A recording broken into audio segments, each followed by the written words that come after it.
Diego Rivera, né en 1886, était un artiste mexicain qui est allé à l'Académie des Beaux-Arts de San Carlos. En 1907, il est allé à plusieurs endroits en Europe pour travailler avec des artistes de Montparnasse. Après la Révolution mexicaine fut terminée, il réalisait son premier tableau de fresque au début des années 1920. Le plus emblématique de ce fresque peut être trouvé au Palais national à Mexique et à l'École nationale d'agriculture à Chambingo. Au début des années 1930 et 1940, Rivera est allé aux États-Unis, où il continuait de peindre. Son plus célèbre pièce se trouve en Détroit à l'Institut d'art. À l'âge de 43 ans, il s'épouse avec Frida Kahlo, une peintre mexicaine. En 1957, Rivera est mort d'une rare forme de cancer. Un œuvre très connue de Diego Rivera est l'usine de Détroit ou l'homme et la machine. Commandé par Edsel Bifford, frère de Henry Ford, Rivera a fait cette fresque entre les années 1932 et 1933. Il s'inspirait de l'usine de Ford. La dimension de cette œuvre est de 14,54 mètres par 5,96 mètres, ce qui est plutôt grand pour une fresque. Le mouvement artistique de ce tableau est le muralisme. Ce mouvement est né dans les années 1920 au Mexique. Elle était caractérisée par la réalisation de grandes peintures fresques portant souvent un message politique.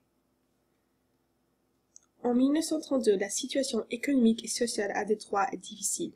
La Grande Dépression se passe aux États-Unis, liée au problème poussière de 1929. Les usines de Ford sont situées à Détroit, la ville qui est le centre de production, ainsi que le corps industriel des États-Unis. Le fresque représente le paysage industriel moderne. Rivera visite plusieurs fois les usines de Détroit pour que son travail soit le plus réel possible. Dans cette œuvre, on voit les étapes de la production d'une voiture de Ford en train d'être exécutée. Il y a beaucoup de mouvements qui se trouvent dans cette fresque. Elle est extrêmement détaillée avec des grandes machines de l'usine qui dominent au-dessus des humains. Mon regard se dirige vers le centre, où il y a plusieurs hommes en train de travailler. Cette fresque s'organise en 3 plans. Ces plans représentent les ateliers de montage en quelques étapes. Au premier plan, on voit plusieurs montages qui montrent les ateliers de soudre, de conception et de polissage. Au deuxième plan, on voit les 2 machines énormes qui rendent les humains minuscules. Finalement, au troisième plan, on voit plusieurs clients au fond de l'usine avec les femmes qui regardent.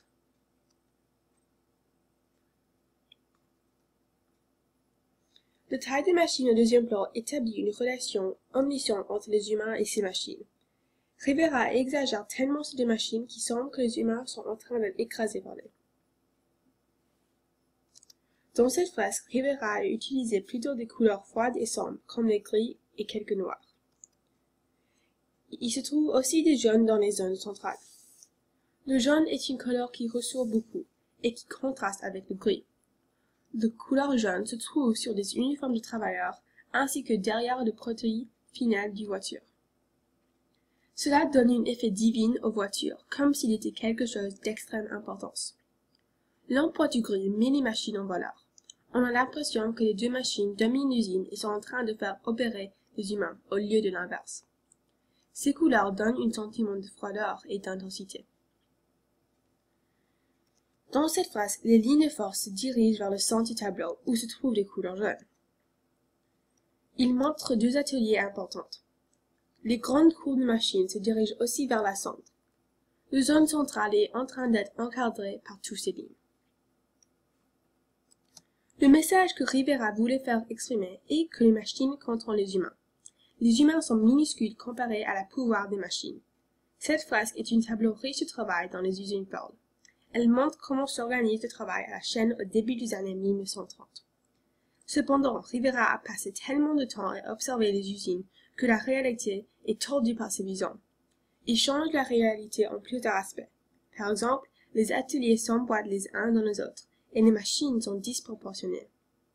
Même si cette fresque est une interprétation des usines, Rivera montre les difficiles conditions de travail ainsi que comment sont faites les voitures Ford. Diego Rivera voulait que nous ressentions la concentration et l'intensité du tableau et je pense qu'il a fait un superbe travail.